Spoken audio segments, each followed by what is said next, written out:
taşan aşk var. Belki de zamanında biz bunu yaşadık mı acaba? O bulutun içinde bakıp gördüğüm kadına olan aşkın mı yoksa? ¿Qué más tenemos que ir a ver acá? Laboratorios.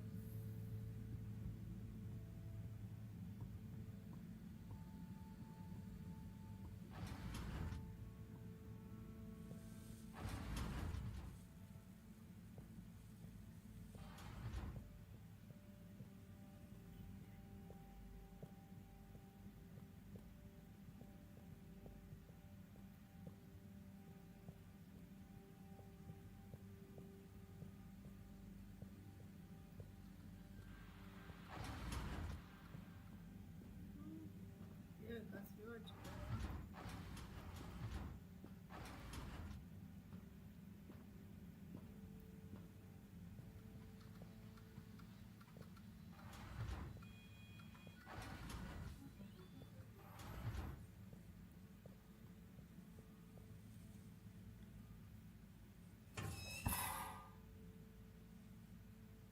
Ahí están los peces famosos. Little fishy, your little dishy is now served. Okay, Herald Bot Diagnostic Report. Scanning.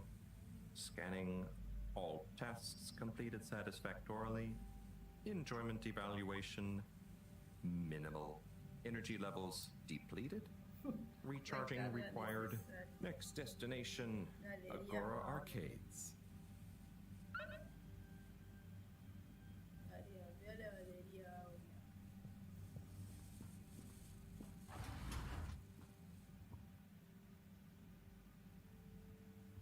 La galería ahora.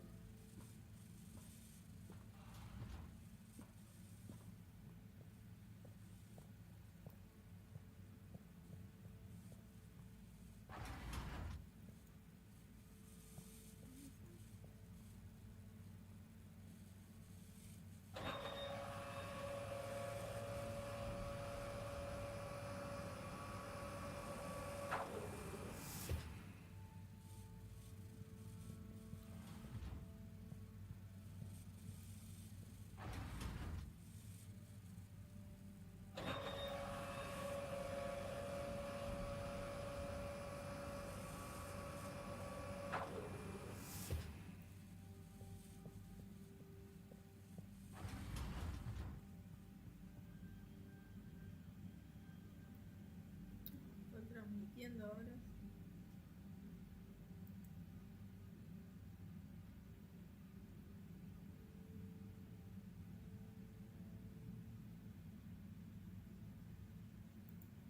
Bien. Galería ahora.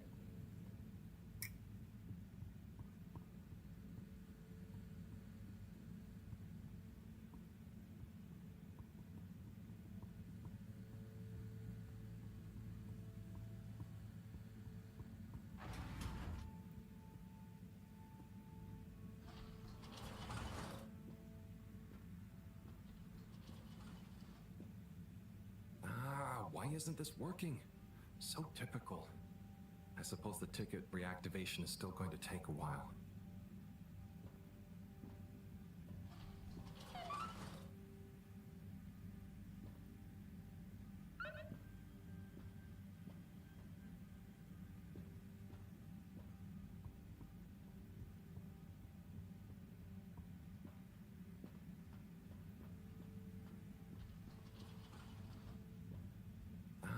Why isn't this working? So typical. I suppose the ticket reactivation is still going to take a while.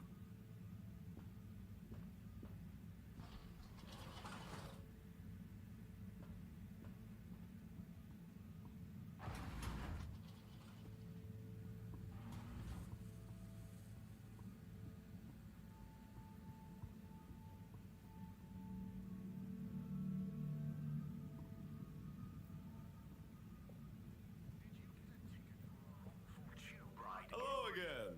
Hey, Chris. Ticket not working. Mind if I watch the announcement with you? Well, be my guest. Not that I actually live here. Oh, it's starting. Water. We chose the stars, not instead of the Earth, but because of it. We chose sacrifice and responsibility. Well, we didn't, I guess, but our ancestors did, and we wouldn't be here if they hadn't. Left, I mean. We'd be back on Earth, and where would that have got anyone? We may not have ever seen our home, tasted its air, or gazed across its boiling seas, but we remember it. And then we made a new home, even if it wasn't quite what anyone had in mind. And one corporation over all others helped make that possible. All water. On that note, I'd like to introduce Madam CEO Brenna Castletrop. Good day to you all. As you may know, I am Brenna Castletrop, the CEO of All Water Corporation. More importantly, I'm a citizen of the Fedora just like you. And it's my unmitigated pleasure today to show you what you're about to see. Join me in reliving and celebrating the remarkable journey we've been on together before we unveil the next step of that journey.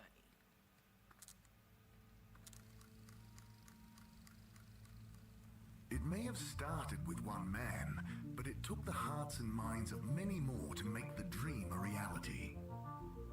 That dream began at the height of the Cold War, when the world was on the very brink of annihilation. He conceived of an Ark-like spacefaring ship, financed by the wealthiest countries, families, and private institutions such as the Schlipmeyer Foundation, as a gesture of global care for the human race. That ship journeyed for 200 years, was home to 5 generations, and sailed past many solar systems, making fascinating discoveries along the way, like the bacteria that are now responsible for our energy supply, or the mineral samples we took from planets along the way that allow us to build new materials. We had difficulties to deal with too, such as surprise asteroid fields, periods of hopelessness, and the unpleasant albeit brief alien infestation. And of course, 120 years after launch, our last message from our beloved Earth in its final moments.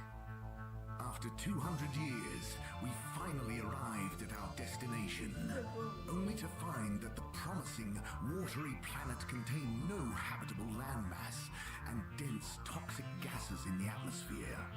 Hardly the second Earth we had.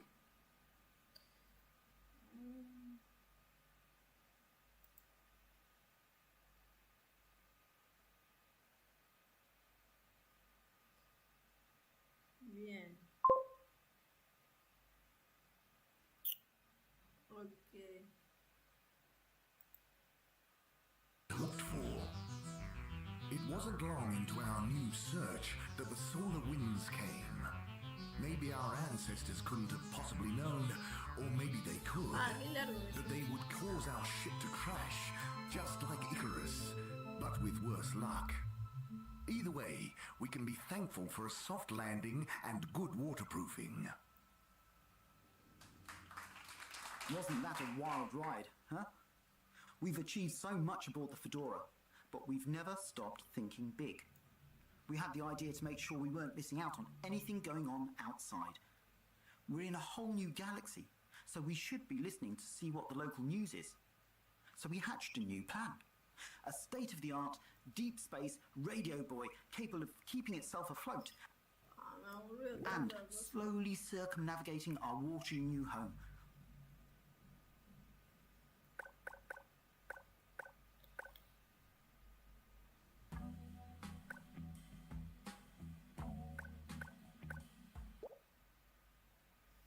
Como se bom.